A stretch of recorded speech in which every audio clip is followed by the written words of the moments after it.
Okay, so let's see if we're live here on X, Rami. Yes, we're live on X. We're live on YouTube. Fantastic. So today is December 12th, 2025, and hi, Lottaby, welcome. We are going to be discussing today what we describe as the national insecurity strategy of the Trump administration, which was released a few weeks ago. There's been a lot of discussion about it, both the corporate and the alternative media. And I think it's safe to say we're going to take we have a different take on this document than a lot of people who are commenting on its supposedly historic or transformative nature. And the bottom line, certainly from my perspective, Rami, and we'll hear from you, you may have a different view, is that what you really can see in this document, especially when it's interpreted in light of the conduct of the Trump administration, is continuity. That there will continue to be an aggressive pursuit by the U.S. government and the whole national security apparatus of U.S. global hegemony. And the U.S. is not withdrawing from that goal. It has not embraced the era of multipolarity. That's certainly my basic interpretation. But before we get there, I want to say hello to Miles Murphy Cork from Ireland. Thank you for joining us today. Rami, where are you situated today? I know where you are, but the audience doesn't, and you're always popping up somewhere around the globe. So right this moment, Dimitri, I arrived this morning, actually 1 a.m. In Panama City, and I have every intent to go visit the Panama Canal and learn more across all of Latin America about America's policy, this Monroe Doctrine of basically calling everything south of the United States and even north, the entire Western Hemisphere, to be America's backyard. So I'm excited to learn more about the struggle of the Latin American people. I'm starting here in Panama, and hopefully I'll go down to Colombia, and I'm applying for a visa to Venezuela so that I could hopefully document America's imperialist war against the Venezuelan people. Yeah, you are literally in harm's way there in the Panama Canal. You're just a stone's throw away from where this massive armada has gathered. In fact, I wouldn't be surprised if you could see some of those ships have you been taking a stroll outside today, or did you have a chance to do that? So I'm still a bit jet lagged from Europe. So I woke up this morning at 6 a.m. and I was only able to, I'm a bit I'm at the financial center of Panama City, which is at least like a 1 hour, 2 hour walk away from the canal. So I didn't get a chance to see the sea, the ocean, but I'm hoping as soon as we end this live stream to go take a walk towards there. But one thing that I was told is that the boats get to cross the canal at like kind of two periods in the day. It's at 10 a.m. and at 3 p.m. So I most likely will have a bit of trouble to get to the Panama Canal today, or at least to see something interesting. But definitely tomorrow or on Sunday, I'll start to see the alignment of boats trying to cross the canal. And we definitely look forward to your reporting. Hopefully you'll be able to get into Venezuela. So hello from LEI Further Life from Panama, former Colombia. Heathcock, thank you for the kind words, checking in from Virginia. And TTWSUF, who apparently has had some difficulty in the past joining our live stream, is welcome today. Good to have you. So before we get into the national insecurity strategy, we wanted to share some interesting news or information with our audience and invite our audience to assist us in investigating this revelation further. And the background to this revelation is that a few weeks ago, I was contacted by email by an audience member of ours in Australia who's regularly watched our program. And she informed me that she and her husband were seeing pro-Israel ads when they tried to watch our program, Rami. It's very disturbing news. So I asked her to try to catch one of these ads on videotape and to so that we could talk about it on a program. And she kindly did that. And so I'm just going to share with you the video that she sent to me so you can see what people, at least down under, are having to watch sometimes when they try to tune into our program on YouTube. Here's what she sent me. And they took her hostage for 400 days and terrifying nights. They raped her. They put guns to her head. They starved her. These are the stories of Israeli women attacked by Hamas. If you are supporting Hamas and radicalized Palestinians, this is what you are supporting. Choose freedom, not terror. And so that brings us to Section 2C, which is the part of the legislation that contains the real nasty shit. That's the outside. Here it is up on the screen. Okay, so you saw there, that was an episode I recently did about the Epstein files. And in it, but the basic purpose of that episode was to explain how this legislation that Trump signed last month for the release of the Epstein files is full of holes. And one of the arguments I made in that program was that the Trump regime was likely going to use some carve-outs in that legislation to protect Israel from some damaging revelations relating to Epstein. So that program was actually very much about Israel. And you saw what was being aired as an advertisement. This is very disturbing. We had no idea about this. We certainly do not consent to it. We object in the strongest possible way. So we're showing you this so that if you see something similar, if in watching our program you see any ads that are pro-Israel, Zionist, what have you, and you're able to catch them on video, we ask you to try to do that. Please let us know. And you can contact us if you see such ads. And even if you don't manage to capture them on video, you can just contact us and let us know what you're seeing. And you can do that through the contact form on my website, dimitrilascaris.org. If you do manage to capture on video, we appreciate you sending us that video so that we can do a more expansive analysis of what's going on here. In any case, Rami, any thoughts about that video before we move on?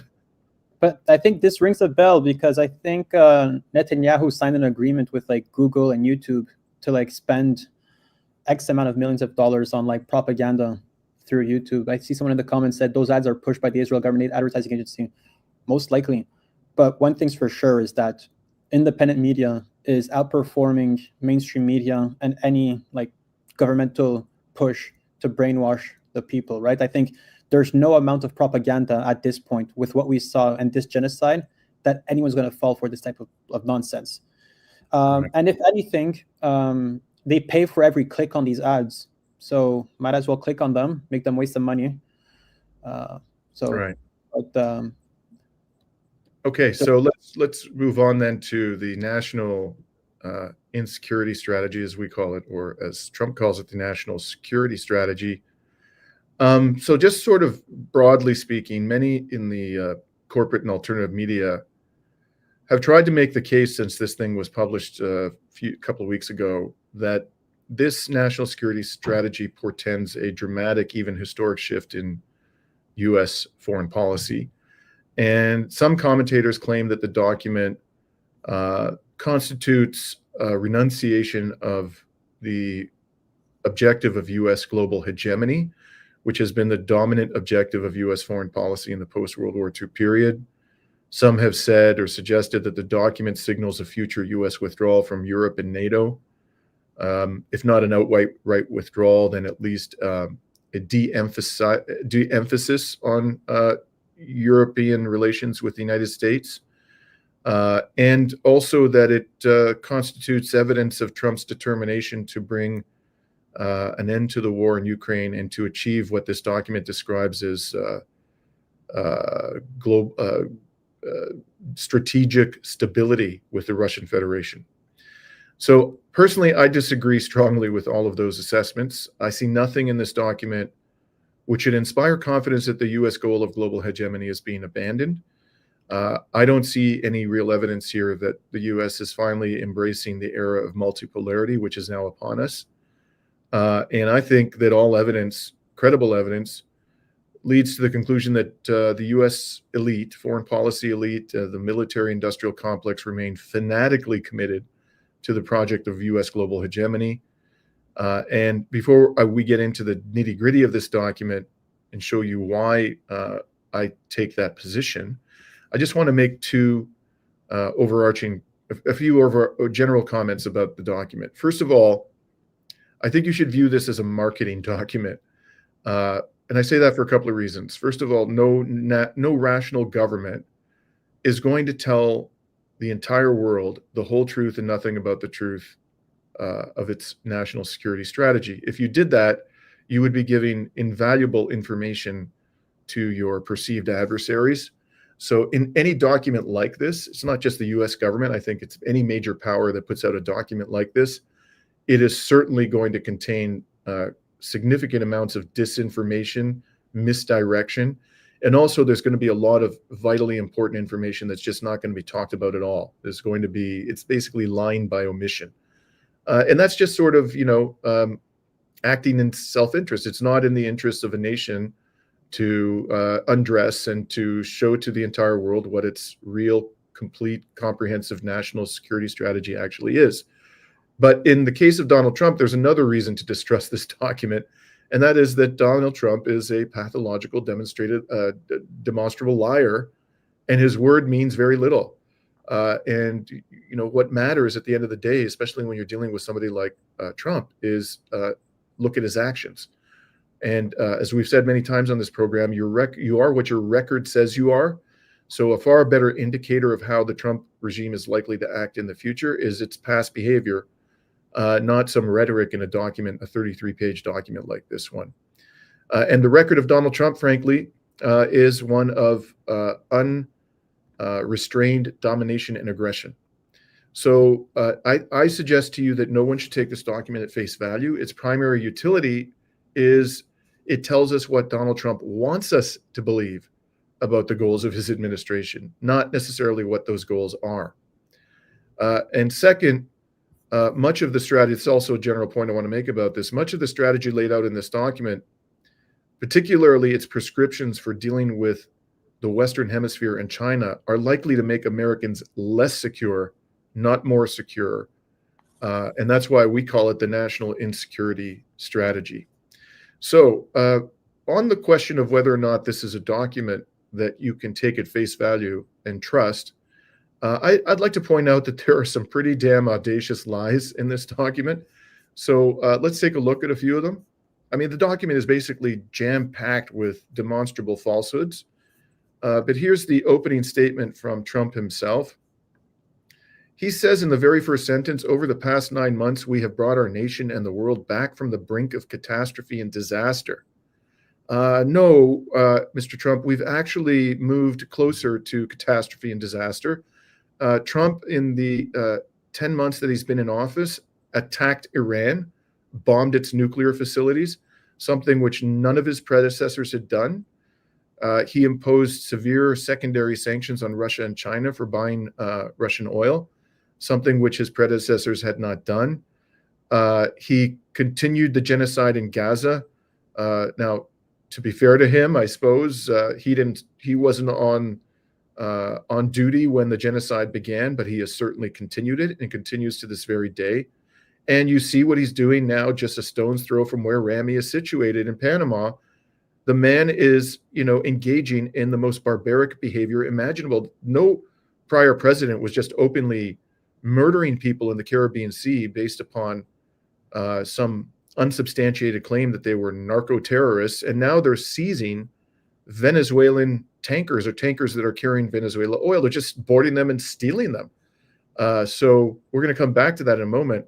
for these and other reasons, we are closer to catastrophe and disaster, particularly in this part of the world, than we were before Trump came into office. Certainly, he hasn't pulled us from the brink.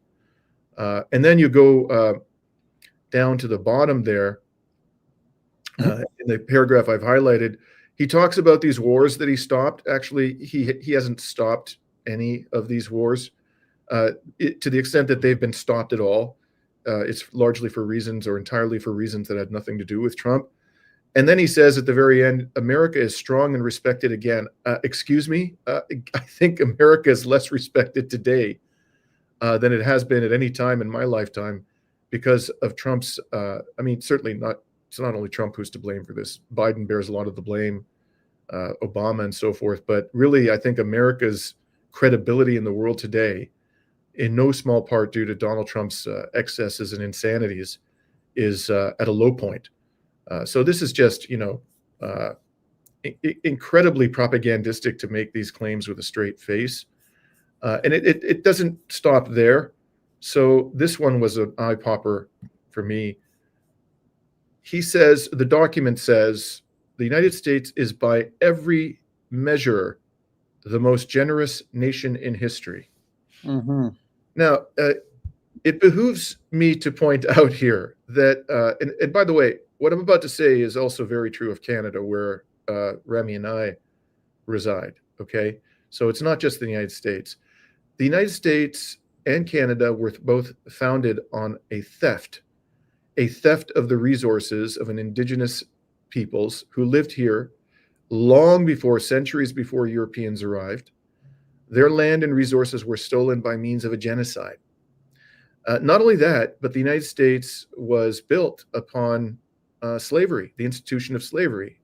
Millions of blacks were forced to come to this land, and their labor was stolen from them. And in many cases, so too were their lives. And the United States government has never paid reparations to indigenous peoples or to Black African Americans for these acts of genocidal theft. Now, you can say, you can make the argument that, well, why should my generation pay reparations for things that were done by prior generations? I personally believe that we do owe reparations to indigenous peoples, and the United States owes them as well to African Americans for the crime of slavery. But even if you take the position that reparations shouldn't be paid for whatever reason, the fact is they haven't been paid. There was never compensation given. So how can you say that the United States is the most generous nation in history? And I'm not even talking about all the other acts of thievery that U.S. governments have engaged in over the years, stealing resources from West Asia. They're basically stealing today oil from Syria and from Iraq, or countries of the African continent. I mean, what do you make of this claim, Rami, that this is the most generous nation in history? It's generous to the people that run the United States. Who's benefiting off of the war of Ukraine? There's billions of dollars worth of contracts being sent across the oligarchs of Europe that are benefiting off of the instability in Europe, the downfall of their economies. And we've been doing a bit of research lately on these security companies, cybersecurity companies, and IT security companies. And there's huge backdoors being paid off by the American government straight to the American billionaire class, the oligarchs. So it is generous, but just not towards the people. But most importantly is that, first of all, you've mentioned the list of countries that Trump supposedly brought peace to. First of all, Thailand and Cambodia are still fighting a war right now. India and Pakistan, this might trigger at any moment. There's no ceasefire in Gaza. Ukraine and Russia, I think Russia is entertaining the 20-point peace plan that America is bringing forward, but they know damn well that it's not going to bring anything. That's why they're doubling down on the front lines. But alternatively, there's currently a rise in the global south of new governments that are taking over the instability that America has created. Dimitri, I think right after our live stream last week, there was a coup d'etat attempt in Benin. I don't think that coup d'etat is anywhere near completed or shot down. I think it's still going on in some way. I don't think the people that triggered the coup d'etat have been arrested. People are speculating that the president of Benin is hiding somewhere in France or in Ivory Coast. And this is the entire world right now.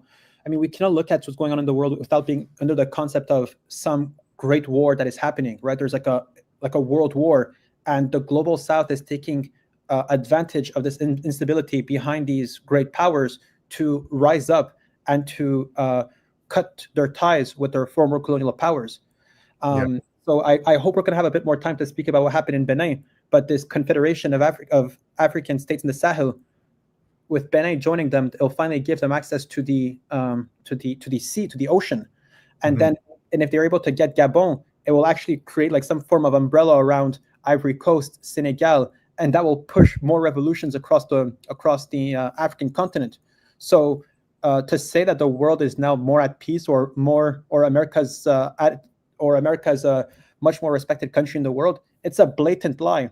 But as you said, this is just a propaganda tool. This is a marketing gimmick, a bit like the 20-point peace plan, a bit like Trump Gaza, his whole video that he did using AI to promote peace in the Middle East. On Benin,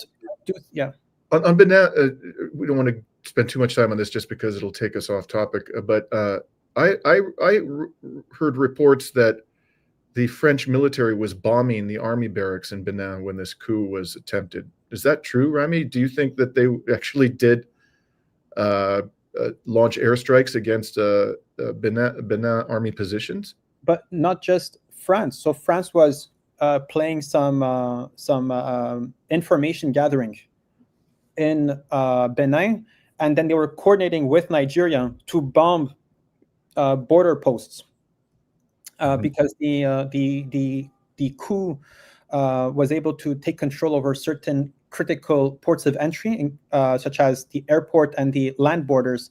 But with the help of Nigeria, they were able to crack down on any form of control that the coup was able to take advantage of. But then again, right, the people in Nigeria are noticing the contradictions behind Nigeria being able to bomb Benin, but not their own terrorists that are taking control of their lands. So, yeah. So returning to the subject of lies, you already brought this up, but I just want to show people what this mendacious document says about Gaza. Here it is, the inevitable claim that they ended the war in Gaza with all living hostages returned to their families. Apparently, Palestinians, thousands of Palestinians who've been convicted of nothing, languishing in the torture dungeons of Israel, they don't count. They don't count as living hostages in the minds of Trump. They have not been returned to their families, and they continue to suffer appalling abuse in detention. And then he goes on and he says, a world on fire where wars come to our shores is bad for American interests. Sure, that's why the United States is setting the Gulf of Mexico on fire. President Trump uses unconventional diplomacy, America's military might, and economic leverage to surgically extinguish embers of division between nuclear-capable nations in violent wars caused by centuries-long hatred. Man, if you believe that, we have some swampland in Florida to sell to you. So that's just some of the reason why we say you shouldn't take at face value anything in this document. It is literally jam-packed with outrageous lies, which is exactly what you would expect from the Donald. So let's get into the meat of this document, and it starts by telling us what the Trump regime considers to be America's core vital interests. And this is section 2. So number 1, there's 5 of them listed here. We want to ensure that the Western Hemisphere remains reasonably stable.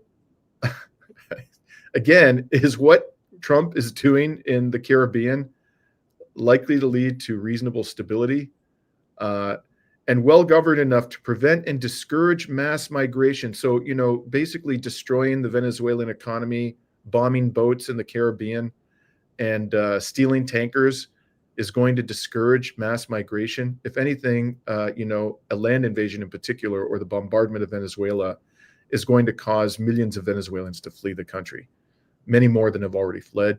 And a lot of them are going to head north. So in fact, the Trump regime's policies in this region are likely to provoke further waves of mass migration. Then the second, it goes on and says, we want to ensure our continued access to key strategic locations. In other words, we will assert and enforce a Trump corollary to the Monroe Doctrine. The second point, we want to halt and reverse the ongoing damage that foreign actors inflict on the American economy. I don't know what the hell he's talking about there. I suppose maybe he's talking about China's rise as an economic power, while keeping the Indo-Pacific free and open, preserving freedom of navigation in all crucial sea lanes, and maintaining secure and reliable supply chains and access to critical materials. This concept of freedom of navigation is one that looms large in this document, and we're going to come back to that in a moment. I mean, this is one of the most outrageous falsehoods in the entire document, that the United States is preserving freedom of navigation. Just specific to the Indo-Pacific, there's for China to get access to international markets, it was under the condition that America has control of the island chain link. So basically from South Korea down to basically Vietnam, China does not really have access to a direct strategic access to the Pacific Ocean, because all of the islands encircling China are basically under control of America. So there's no freedom of navigation for the Chinese. Freedom of navigation always belongs to America first and no one else. Exactly. Point 3, we want to support our allies in preserving the freedom and security of Europe while restoring Europe's civilizational self-confidence and Western identity. Does that sound to you like Trump is giving up on NATO? I don't think so. Then there's more in NATO in this document. We'll come back to that in a second. 4, we want to prevent an adversarial power from dominating the Middle East. Well, there's only one power that has military bases all over the Middle East, and that's the United States. The document expresses concerns for choke points through which, shipping in the Middle East passes, while avoiding the forever wars that bogged us down in the region at great cost. As we speak, Israel is basically bombing the hell out of the region with U.S. weaponry. So can anybody take seriously Trump's claim to want to end forever wars in the region? But don't you see that he's pointing out a correlation between oil and gas supplies to forever wars, as if it's basically a military doctrine of the United States that the forever wars are tied to oil and gas supplies. Right. Right.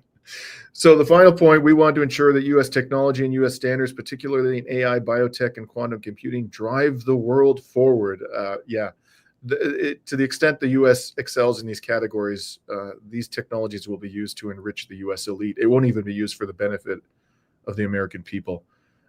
And so they say these are the United States' core and vital interests.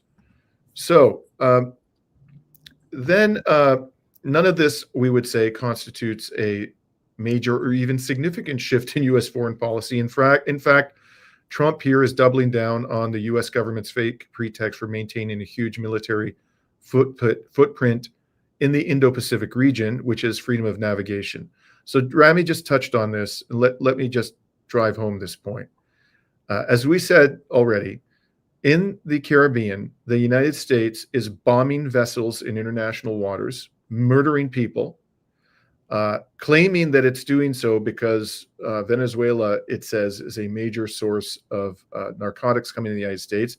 The U.S. government itself does not make that claim. The portions of the government, the bureaucracy that deal with drug enforcement, Ecuador, Mexico, Colombia are far bigger sources of drugs. Venezuela accounts for a very small proportion of them. But more importantly, Trump just released from prison Juan Orlando Hernandez, the former narco dictator of Honduras, who was convicted last year for importing huge quantities of cocaine into the United States and had just begun serving a prison sentence, a long prison sentence. Trump freed him as he's claiming that drug interdiction is the reason for him blowing up boats and killing people in the Caribbean.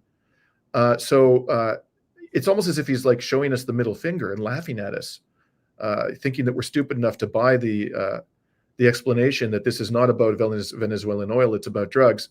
But as I mentioned also, they are now seizing tankers that are carrying Venezuelan oil and stealing the oil. So the United States government is launching a frontal assault on the principle of freedom of navigation in the Gulf of Mexico. and offshore Venezuela. Frontal assault. You couldn't possibly conduct yourself in a manner that is more violative of the principle of freedom of navigation. The primary offender of that principle today is the United States government itself. And I should also point out that its proxy, Ukraine, is blowing up tankers that are believed to be part of Russia's so-called shadow fleet, just blowing them up in international waters. Again, a frontal assault on the principle of freedom of navigation. Now, if China adopted the reasoning of the US government, which is to say that it can use its massive naval forces to enforce freedom of navigation in any important sort of strategic part of the world, what would China do? China would send a huge naval armada right now to the Gulf of Mexico, which is, right, that's where the Panama Canal is, a major choke point for maritime transportation in the world, vitally important to the global economy. What would the Americans do if the Chinese adopted the US government's aggressive approach to protecting freedom of navigation and sent a naval armada to the Gulf of Mexico? We'd probably be in a shooting war between nuclear powers in a heartbeat. But the Chinese don't do that. They have, just applying the logic of the Trump regime, they have every justification to send a massive naval armada right into the Gulf of Mexico, and they're not doing that. Just as a footnote, I want to point out, I received an email a couple of days ago from a friend of mine who's passionately anti-imperialist, and she said, you should watch this docu-series that has just come out on Netflix called The Marines. Have you heard about this thing, Rami? I haven't. So it basically is a multi-episode expose on the U.S. forces that are stationed in Okinawa. And it explains in some detail with interviews and footage from naval vessels and in training grounds how these combat-ready forces are used basically to, they don't use this language, but to threaten the Chinese naval forces in the region off the coast of China and saber rattle against them. And this, every interview of the Marines, I actually watched it, and she recommended it to me because she thought it was chilling, and it is chilling. I mean, the Marines are jam-packed with psychopaths based on what I've seen thus far in this thing. But they're constantly saying we're out here defending the United States.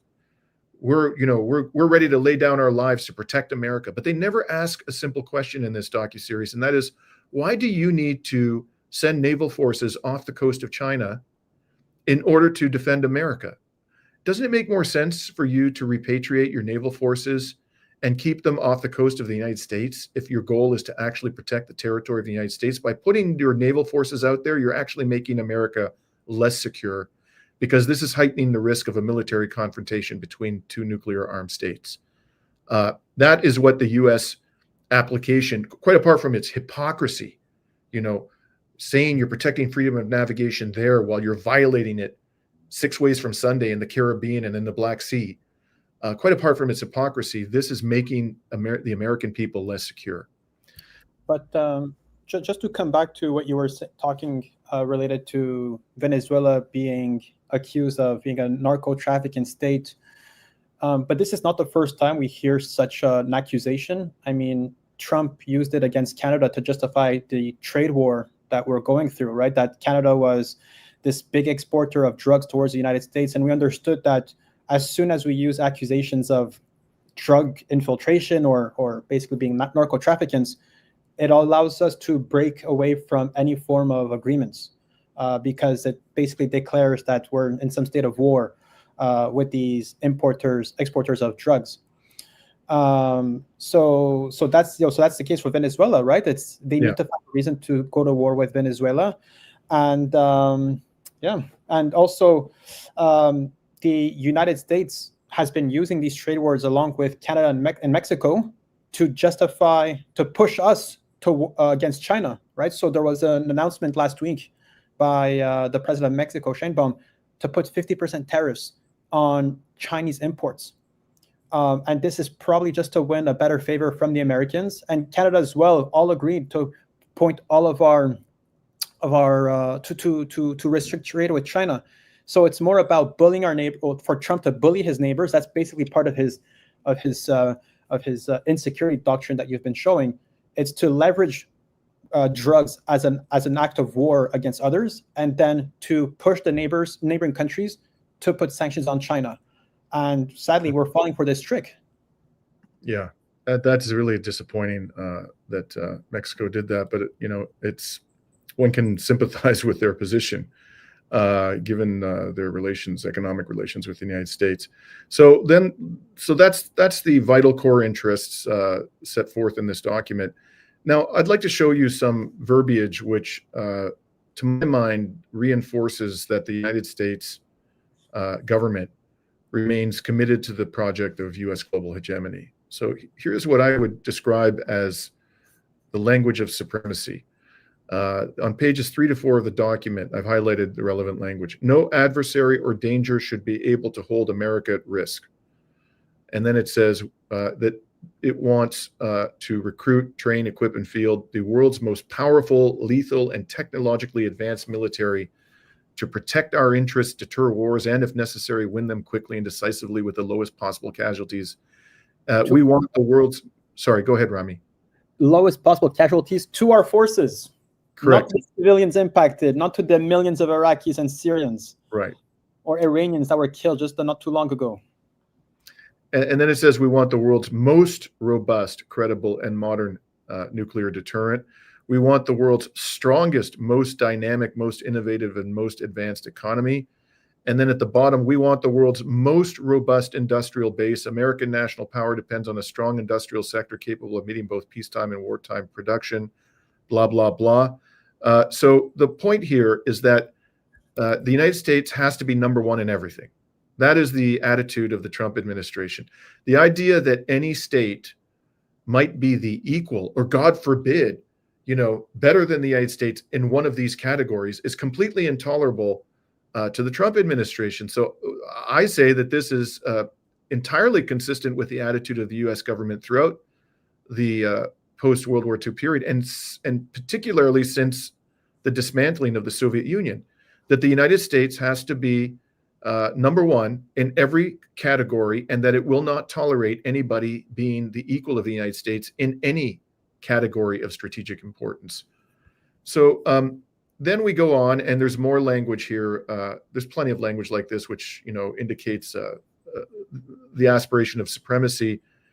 The document says we want to maintain the U.S. unrivaled soft power through which we exercise positive influence throughout the world that furthers our interests. In doing so, we will be unapologetic about our country's past and present, while respectful of other countries' differing religions, cultures, and governing systems. So that word really struck a chord with me, unapologetic. The Trump administration is clearly saying we don't have anything to apologize for. Whatever crimes we may have committed, whatever aggressions we may have engaged in, screw you. And if we want to engage in more of them, screw you too. So I just don't see anything in this language which suggests that the United States is embracing the era of multipolarity and is prepared to treat any state respectfully and as an equal of the United States. What it's looking for here, and we'll see this in other parts of the document, is the preservation of U.S. global hegemony. So this brings us to the subject of NATO. What does this document have to say about NATO? It says, over the longer term, it is more than plausible that within a few decades at the latest, certain NATO members will become majority non-European. What they're saying is some countries are going to become majority non-white. That's what Trump means by non-European. And what happens if one of them becomes majority non-white, a NATO member? The document says, as such, it is an open question whether they will view their place in the world or their allegiance with the United States in the same way as those who signed the NATO Charter. So what this is suggesting is that if they become majority non-white, then maybe they should be expelled from NATO, or maybe they will themselves choose to withdraw from NATO. But there's nothing in here about the U.S. Withdrawing from NATO or disengaging or distancing itself from NATO. Now, it goes on to say our broad policy for Europe should prioritize reestablishing conditions of stability within Europe and strategic stability with Russia. I don't know what the hell that means. It doesn't necessarily mean, by the way, treating Russia as an equal, or treating it as a entering into a situation of durable peace with Russia. Strategic stability might just mean we avoid a nuclear war, which miraculously the U.S. has managed to do during the last 4 years. Then it goes on and says the broad policy for Europe should be enabling Europe to stand on its own feet and operate as a group of aligned sovereign nations. In other words, radically increasing their military spending and using it to buy weapons from the United States. Also cultivating resistance to Europe's current trajectory within European nations, opening European markets to U.S. goods and services, and ensuring fair treatment of U.S. workers and businesses, building up healthy nations of Central, Eastern, and Southern Europe, which tend to be particularly subservient to the United States, ending the perception and preventing the reality of NATO as a perpetually expanding alliance. But it doesn't say anything in here about ending Ukraine's bid for membership in NATO. I saw nothing in there about that. So it's basically saying at some point we're going to stop expanding NATO, but doesn't address the key question of whether Ukraine will be excluded. And then finally, encouraging Europe to take action to combat mercantilist overcapacity, technological theft, blah, blah, blah. This sounds like a call for more pressure for Europe to take trade action against China, which is precisely what, as Rami pointed out, the Trump regime has caused Mexico to do.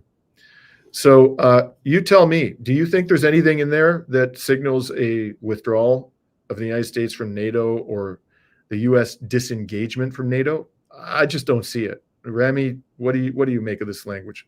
I mean, I think I mean, clearly the document is talking about a perception, right? Many people would argue that Ukraine is already indirectly part of NATO, part of these agreements that they're hoping to come in, where there will be these security guarantees from neighboring countries, especially as the coalition of the willing. Was that it? But also, most importantly, is that I feel like America will be playing a bigger role and expanding its presence across Latin America. We're already seeing it with these presence of Kenyan soldiers roaming around Haiti. They're using Trinidad and Tobago as a base to kind of target Venezuela.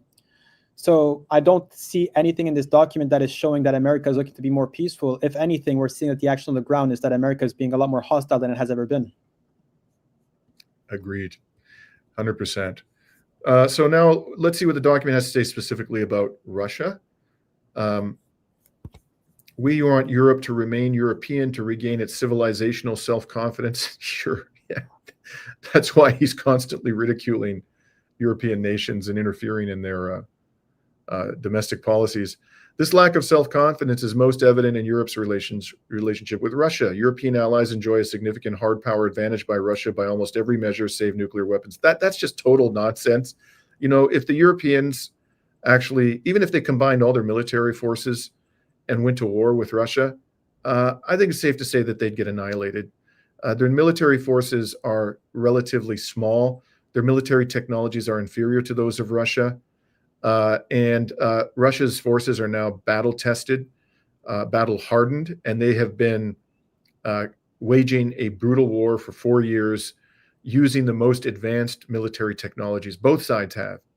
And so the idea that these, the British Army or the French military or the pathetic German military, even if they combined all the resources, would have a significant hard power advantage over Russia is really, frankly, delusional. And then it says, as a result of Russia's war in Ukraine, European relations with Russia are now deeply attenuated. That too is false. It was, in fact, the U.S.-European provocation of a coup in Ukraine in 2014, which caused those relations ultimately to become deeply attenuated. And many Europeans regard Russia as an existential threat. That's true that they regard it as an existential threat, but there's no reason to believe that Russia intends to attack NATO members. Managing European relations with Russia will require significant U.S. diplomatic engagement, both to reestablish conditions of strategic stability across the Eurasian landmass and to mitigate the risk of conflict between Russia and European states. It is a core interest of the United States to negotiate an expeditious cessation of hostilities in Ukraine. Trump has been saying that since he ran to be the president last year. And what has he done to actually realize that goal, that stated goal of the United States government? He has continued supplying weapons in large quantities to Ukraine. He's just forced the Europeans to pay for them, but the weapons continue to flow. They continue, the U.S. military, to provide key battlefield intelligence to the Ukrainian military. He imposed sanctions, secondary sanctions on India and China for buying Russian oil, tried to bring that to an end. So he's also allowing Ukraine to blow up tankers that are believed to be part of Russia's so-called shadow fleet. There have been attacks on military bases and energy facilities deep inside Russia by the Ukrainian military, many of them constituting, according to the Western definition of terrorism, terrorist acts. All of this has happened on Trump's watch. So whatever Trump may be saying about wanting to bring this war to an end, his actions say the exact contrary. And he has never put on the table a firm offer that there was any prospect of Russia accepting, including this 28-point peace prank. And the last thing I'll say about this claim that Trump is trying to bring a war with Russia to an end is that the core problem has been from the very outset Ukraine's bid for NATO membership. And as I explained in a recent episode, under Article 10 of the NATO treaty, any new member can only be admitted upon the unanimous approval of all existing NATO members. So that means that the United States, acting alone, could block definitively Ukraine's entry into NATO. The United States, even if Ukraine was adamant about wanting to be part of NATO, the United States could enter into a binding treaty with the Russian Federation that it will veto any attempt by Ukraine to enter the NATO military alliance and put the issue to bed once and for all. But the United States government hasn't done that. As far as we can tell, it hasn't even offered to do such a thing in any of these negotiations. It keeps pretending that it's up to Zelensky whether Ukraine becomes a part of NATO. No, that's not true. And it's palpably false. Just look at Article 10. It is up to each and every member of NATO, existing member, whether Ukraine becomes a member of NATO. And any one member can veto that initiative. Why hasn't Trump done that? Why hasn't he committed to doing that if he was so serious about ending the Ukraine war? So go ahead, Rami. Well, with Trump basically pushing that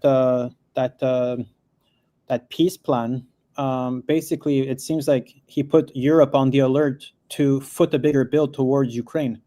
And now we're seeing reports today of the UK saying that they're ready to send much more airplanes, guns, tanks, and armaments to Ukraine to compensate United States pressure for a ceasefire. So it could be that Trump just wants the Europeans to step up a bit more and pay a bigger part of the bill. And also in other news, Dimitri, I don't know if you read this report that came out that a UK high-ranking soldier was killed in Ukraine during the war in Ukraine. I'm not sure if you were able to follow up with that. No, it wasn't. That was 2 days. Serving member of the British military. Yes. So there was a UK Armed Forces member dies in accident in Ukraine. They call it an accident. But the first question is, why do you happen to be in Ukraine in the first place? And second of all, how do we actually know that it was just an accident and not died in battle? Wow. Right? Did you see what his rank is, Rami? I could try to pull up his rank over here. It was... While you're looking, there were reports, unverified reports, that there were NATO troops in the Mirnograd cauldron, which is right beside Pokrovsk. Those troops have been surrounded, Ukrainian troops. Unclear how many, but I've seen unverified reports that there were NATO troops in there. So maybe that's where this so-called accident occurred.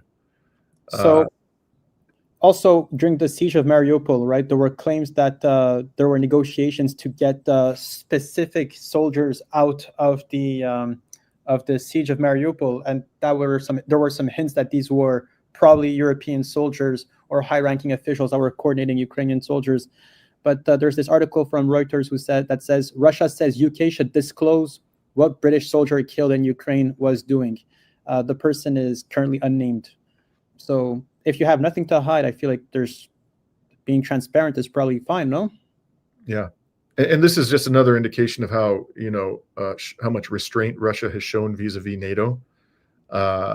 It has it's been given ample reason as a legal matter to attack NATO countries because NATO is, for all intents and purposes, a party to this war. But it has refrained from attacking any of the military facilities of NATO countries, including those that are funneling huge amounts of weapons to the Ukrainian military, which all just undermines this claim that Russia ultimately intends to attack NATO states themselves. There has never been a time in history when Russia had a greater legal justification for doing that than during the past 4 years, and it's refrained from doing it. So why would you think that they would do it in the future if the Russian forces ultimately defeat Ukraine, which is clearly the trajectory that we're on? So then finally, I'd like to move to China, the big enchilada from the perspective of the Trump regime. And this is what the document says. The U.S. has to lead from a position of strength. President Trump single-handedly reversed more than 3 decades of mistaken American assumptions about China, namely that by opening our markets to China, encouraging American business to invest in China, and outsourcing our manufacturing to China, we would facilitate China's entry into the so-called rules-based international order. We're still waiting for somebody to define what that means, by the way. And Trump says, or the document says, this did not happen. China got rich and powerful and used its wealth and power to its considerable advantage. Why wouldn't it use its wealth and power to its considerable advantage? American elites over 4 successive administrations of both political parties were either willing enablers of China's strategy or in denial. And then it says the Indo-Pacific region is already and will continue to be among the next century's key economic and geopolitical battlegrounds. To thrive at home, we must successfully compete there, and we are. So again, does this sound to you like a government that is interested in withdrawing from the post-World War II project of U.S. global hegemony? I don't see the slightest indication of that in this language. It is very clear that the Trump regime intends to continue to project military power deep into the Chinese sphere of influence. And if the Chinese were to behave this way vis-a-vis the United States, we would probably find ourselves in a nuclear war in no time. The United States government would never tolerate massive, U.S. or Chinese naval armadas off of its coast. But China is expected to do that. And then it goes on the document and says, deterring military threats. A favorable conventional military balance remains an essential component of strategic competition. There is rightly much focus on Taiwan, partly because of Taiwan's dominance of semiconductor production, but mostly because Taiwan provides direct access to the second island chain and splits Northeast and Southeast Asia into 2 distinct theaters. Where is the recognition in this document that Taiwan forms part of China, that the U.S. has long taken the position itself that there is a single state and that Taiwan is part of that Chinese state? And it goes on, it says, given that 1/3 of global shipping passes annually through the South China Sea, this has major implications for the U.S. economy, hence deterring a conflict over Taiwan, ideally by preserving military overmatch.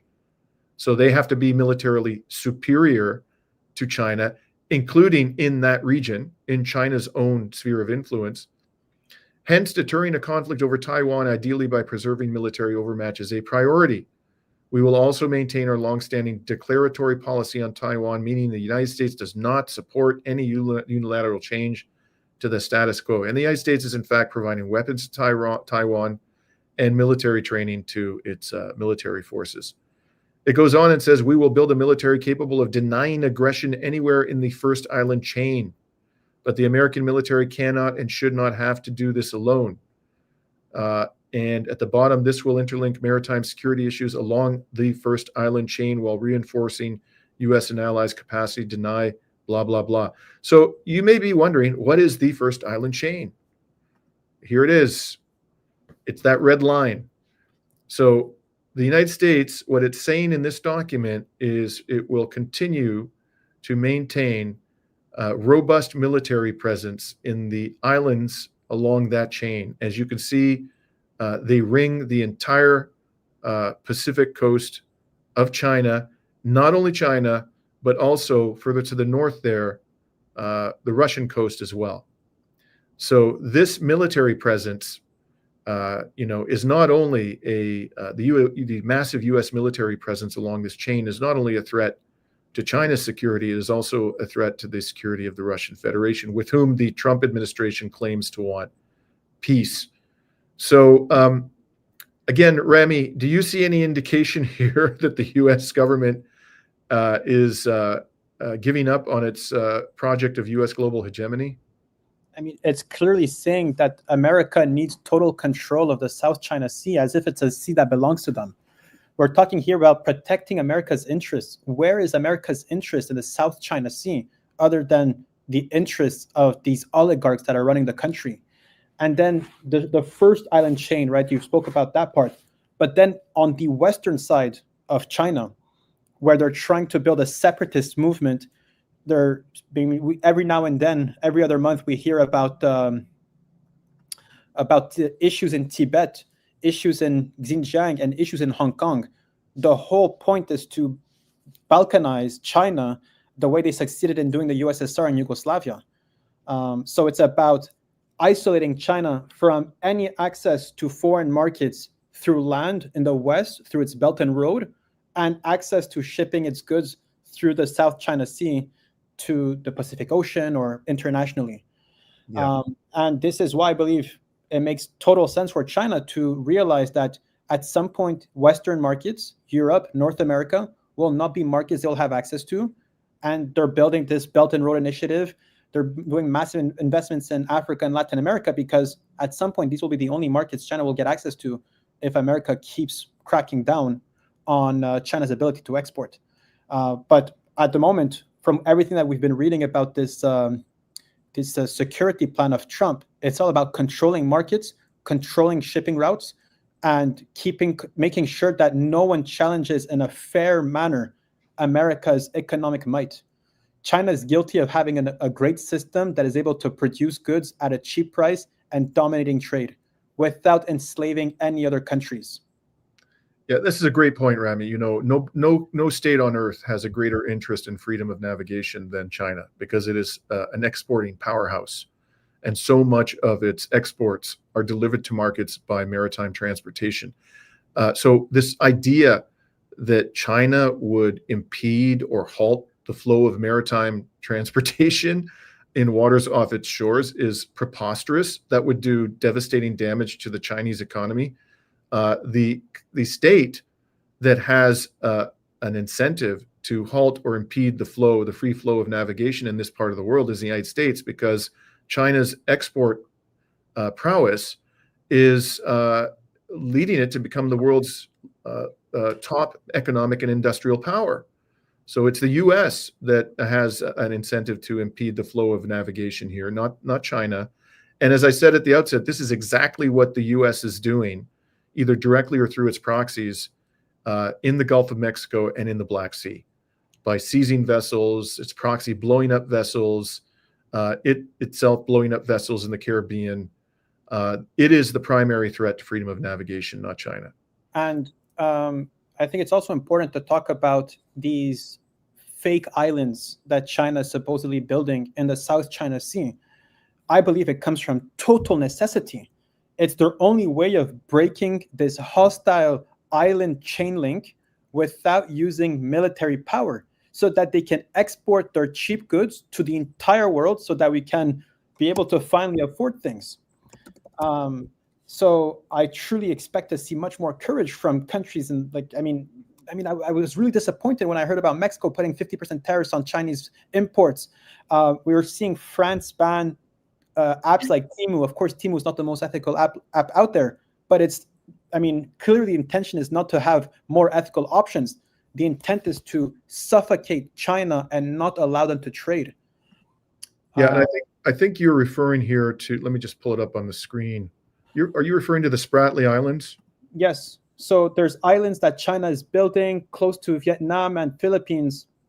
And right. The thing is that as soon as you claim an island, you have exclusive economic zone around that island. And the whole goal is for that exclusive economic zone to pierce into the island chain link. Right. So, I mean, Dimitri, I was in China right back in April, June, maybe April and May. I would love to maybe have a live stream at some point to talk about my findings and my travels in China and all these video recordings that I have. But after coming out of China, I realized that any issue that we hear in the West about Hong Kong, Tibet, Xinjiang never comes from a place of good faith, of improving the lives of the people supposedly under oppression in China, but it's all about fragmenting and dividing China due to its economic success and its ability to offer a system that we should all be inspired of. And we should definitely do that live stream, Rami, as soon as time permits.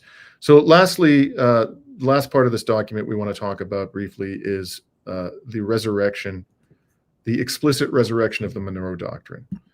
So this is what the document says. After years of neglect, the U.S. will reassert and enforce the Monroe Doctrine to restore American preeminence in the Western Hemisphere and to protect our homeland and our access to key geographies throughout the region.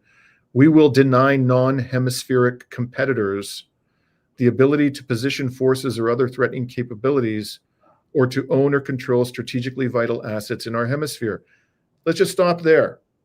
This is exactly what the U.S. is doing to China. We just showed you the first island chain, okay? So in China's hemisphere, the U.S. is positioning forces or other threatening capabilities, and it owns or controls strategically vital assets in there, including large U.S. military bases.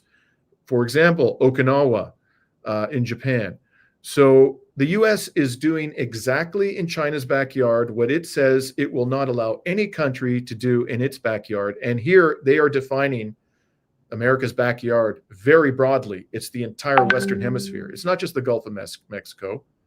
It's not just shores off the eastern coast of the United States, so on. It is the entire Western Hemisphere. So if the United States is saying in that entire huge segment of the planet, we won't allow any competing power to install threatening capabilities or control strategically vital assets, but they assume, American policymakers, that the U.S. has the right to do that in the backyard of China and Russia. That is clearly a continuation, unambiguous continuation of the policy of U.S. global hegemony. And I also want to say that China never actually used the word our backyard. They never use our hemisphere. China believes in this concept of harmony, being good with your neighbors. Japan is being extremely hostile towards China. And Japan has genocided Chinese people during World War II. China is still looking to have amicable ties with its neighbors. On the other end, China has no influence in the Western Hemisphere, other than through its ability to offer more competitive and affordable goods and being a dominant in trade, it's not based on lobbying or coups that they were able to achieve in Latin America. Just purely by being better at trade, they were able to gain economic influence. But the reality is that right now, Venezuela, we spoke about this oil tanker that was going towards Cuba. Cuba just went through this hurricane season, right, where there's been lots of heavy damage to infrastructure. I was in Cuba 2 years ago, and the generators run off of fuel. So this oil tanker that had $60 million worth of gas and fuel being shipped from Venezuela to Cuba was meant to keep the lights on in this country, to keep the hospitals functioning. So this is not about drugs. This is not about terrorism, narco trafficking. This is about ensuring that people in Latin America can live a life of dignity and a sovereign life while America is trying to have total control. America imposed embargo on Gaza. There's currently a total embargo on Venezuela, either from sea, since no one wants to ship, no boat will be reasonable enough to dock in Venezuela after seeing what happened with that oil tanker. There's a no-fly zone. I just flew from Cancun to Panama. All of the Copa airlines, all the airlines basically are no longer flying towards Venezuela. Therefore, there's a basically a no-fly zone over Venezuela, suffocating the entire economy, basically putting at standstill at the moment, all because, and basically we're doing this to suffocate the Venezuelan people and the Cuban people at a time, because no people who want to resist have a right to exist in a sovereign manner in the Americas. Exactly. And can you imagine? I mean, there isn't a single Russian or Chinese military base anywhere in the Western Hemisphere. There are hundreds of U.S. military bases in the Indo-Pacific region, certainly dozens, but I think the number is probably in the hundreds now. And given what they're doing to Venezuela, what you've just so eloquently described, Rami, and to Cuba, they would be entirely justified in saying, we want to invite our friends from China and Russia to set up military bases here to help protect our sovereignty and the dignity and just the bare survival of our peoples. But they haven't done that. And if they did do that, you can just imagine the reaction of the Trump regime, right? We'd find ourselves in a full-blown hot war in no time. Now, so, go ahead. Maduro came up with a statement talking about Latin American unity. He spoke about the brotherly ties between the Colombian and the Venezuelan people. Trump said that maybe Colombia is next, because Gustavo Petro, he spoke about building this defense force for Gaza. He spoke eloquently for Gaza. He's not as openly as other people in Latin America in terms of being confrontational with Venezuela. So it's a time right now to take example on the success of people in the Sahel, of Mali, Niger, Burkina Faso. Venezuela will be able to push back on America if there's other courageous countries in Latin America that want to join forces and unite. Colombia and Venezuela was historically one country, right? These are Bolivarian states, and it's only united that they'll be able to resist American imperialism.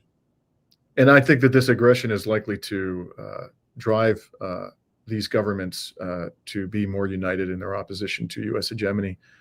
So the last thing it says about the Monroe Doctrine, or the Donald Trump corollary of the Monroe Doctrine, is the U.S. must reconsider our military presence in the Western Hemisphere. This means four obvious things.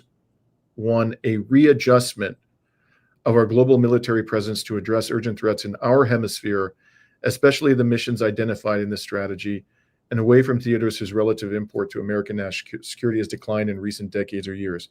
So this is, I think, the closest that you can find, language you can find in the document, the entire document, suggesting some kind of withdrawal of U.S. military forces from, places further afield like Europe, and their reallocation to the Western Hemisphere, to this part of the world.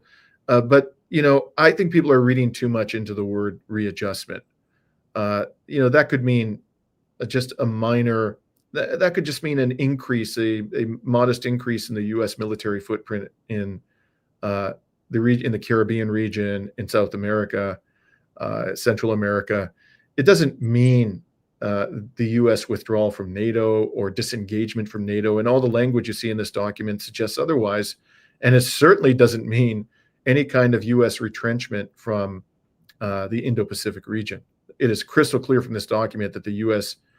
intends to maintain an aggressive, massive military presence in that region, and particularly along the First Island chain.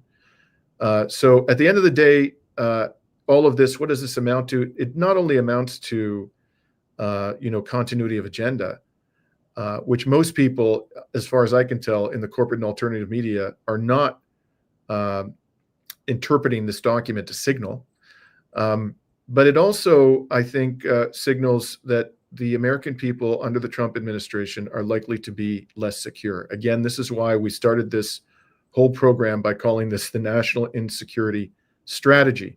Blowing up ships in the Caribbean, stealing oil tankers, destabilizing entire nations, causing mass migration, which is where all of this is heading, exacerbating mass migration to the United States.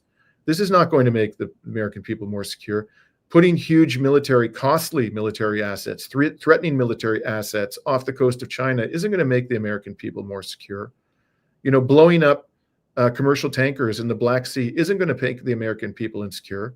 All of this is going to exacerbate instability and heighten the risk of a nuclear war or a broader conventional war with all of its devastating impacts, and it's going to siphon away from the U.S. government massive amounts of public funds that are necessary, that could be used to improve the lives of ordinary Americans. Again, this is not a national security strategy. This is a national insecurity strategy. So those are my comments on this document, Rami. If you have something to add, please, by all means. Otherwise, we can begin the Q&A. Yeah, we can begin the Q&A, but I just wanted to, while we're waiting for the questions to chime in, I saved a couple of them. We didn't speak much about Haiti, but Haiti has been at the forefront historically in the battle against European colonialism and American imperialism, and that fight is far from over. And they've suffered terribly for it. Absolutely. And this is one place I'm hoping to go to during this Monroe Doctrine expedition across the Americas. And they're currently under heavy pressure right now by the Americans. There's currently Kenyan forces that have joined the pseudo-state in basically fighting a civil war in Haiti, and we need to keep an eye on there. So I noticed in the chat before there have been numerous comments about Brian Berletic. I completely agree with people who've expressed a positive view of Brian's take on all of this. He's one of the few people in either the corporate or alternative media who I think has put forward a persuasive interpretation of the Trump regime's conduct, not just of this document, but he has been a voice in the wilderness throughout this second Trump administration about the fact that, a rational, objective assessment of all of the evidence leads inexorably to the conclusion that the U.S. government is as committed as ever to the project of U.S. global hegemony. He's been absolutely bang on about that. And so many people, some of whom we've named on this program in the alt media, frankly, seem to be falling prey to Trump's deceptive language, claiming that he really wants peace in Ukraine, that he's disengaging from Europe, distancing himself from NATO, wanting to scale back the U.S. military footprint. There's really no credible evidence to back any of that up. Dimitri, I have 5 minutes. It's checkout time at my hotel here in Panama. Okay. So I don't want to get interrupted here. But there's a couple of questions that I found. One of them is from Ann Rabinov, who says, question, can you please comment on Mexico's 50% tariffs on China? So initially, the reasoning behind the president of Mexico is that it was to defend Mexico's industries and their own ability to produce products. I just have trouble believing taking that seriously, especially in this context of this trade war that is happening. You're seeing these ICE raids where Trump is basically attacking any Hispanic-looking person. Trump has put massive tariffs on Mexico and Canada, along with others, of course. And it seems like to buy your way out of trouble with America, you need to find another enemy and you need to put all your sanctions on China. Now, I think Mexico is in a strategic position where they should decide whether they want to have a good ally with America or a better ally with China. And my perspective is that, there's this expression, being an enemy of the United States is bad and being a friend of the United States is worst. I think that, if I was to lead any country right now, I would not put my eggs into the American basket. Or the European one, which is what Canada's doing. Dimitri, what do you have to say about this question? Yeah, I think part of the motivation for this may be, I haven't, looked recently at the terms of the trade agreement between the United States and Mexico, but that's Chinese goods are finding their way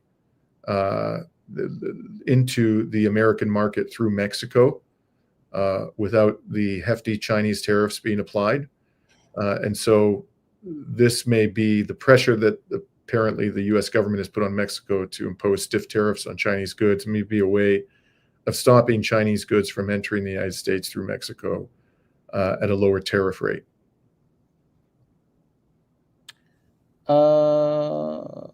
Yes, by the way, there's a little comment here from Violin that is absolutely right. Haiti was forced to pay reparations to France for freeing themselves from slavery. And here's the thing. They were supposed to pay reparations for loss of property, and slaves were considered property. So they bought their own freedom.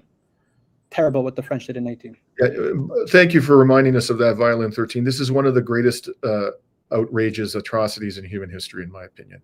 Forcing Haiti to pay reparations to France, my God. The indecency of it. And you'd think if the French government was even half as committed to human rights and justice as it claims to be, it would have given that money back with interest, plus paid reparations to the people of Haiti. But it's done no such thing.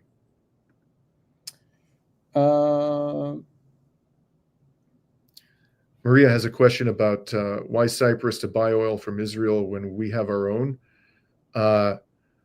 Maria, I'm not sure. I'm going to look into that. But my understanding is that Cyprus is going to be buying. It's basically developing oil deposits in the Eastern Mediterranean with Israel, and they're jointly going to use and consume that oil. But I haven't seen reports that they're buying the oil from Israel itself.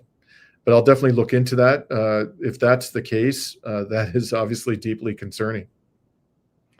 This question from Dennis O'Connor, who says, watching from Mexico, a question: Did you charge the Montreal police for roughing you up recently?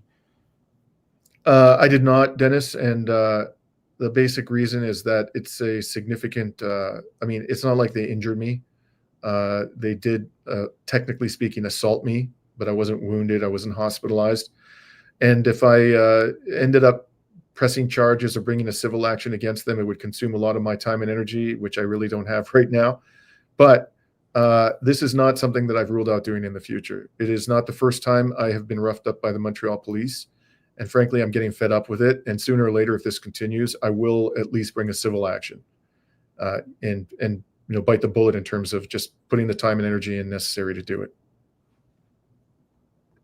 Okay, maybe one last question from Ola, who says, can you have Andre on someday? He's a Russian journalist living in Palestine and is an activist. There's some mixed feelings about this Andre guy. Dimitri, do you know who Ola is referring to? No.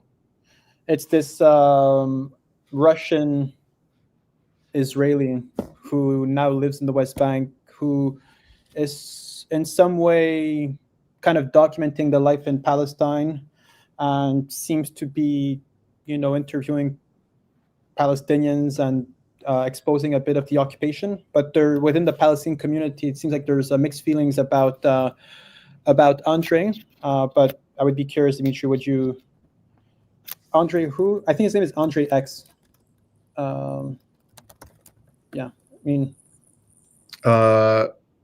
I have not heard of him before. I'll check it out. But what I can say is that we are likely going to be interviewing this weekend a Canadian citizen who is in the West Bank and who was beat up by Israeli settlers in the last couple of weeks, along with, I believe, 2 citizens of Italy. But I'll look into this Russian Israeli. In the interim, please look out for that interview. I think it's going to be quite enlightening. Dimitri, I think I probably need to pack my bags and leave. Okay. Change hotels. That's fine. Do that, and we'll sign off for today, folks. Thank you very much for joining us. Do check out, especially for those of you who are in Canada, but I think it has broader significance. Our report we published a couple of days ago about Canada's supposedly Social Democratic Party, the NDP, blocking Yves Engler, an opponent of NATO, of the war machine, an opponent of the proxy war, and an anti-capitalist from running to be the leader of the New Democratic Party. Lots of interesting revelations in that discussion with Yves, which we published a couple of days ago. In the interim, thanks for joining us, and we look forward to our next. Quick question about Canadian Dr. Yi Peng. Yeah, I know Yi Peng personally. I actually spoke to him a couple of days ago. Although he is being targeted by the Israel lobby, I can assure you that Yipeng remains as determined as ever to continue defending the Palestinian cause. Extraordinary young man. Okay, thank you very much, everybody, and we look forward to our next discussion.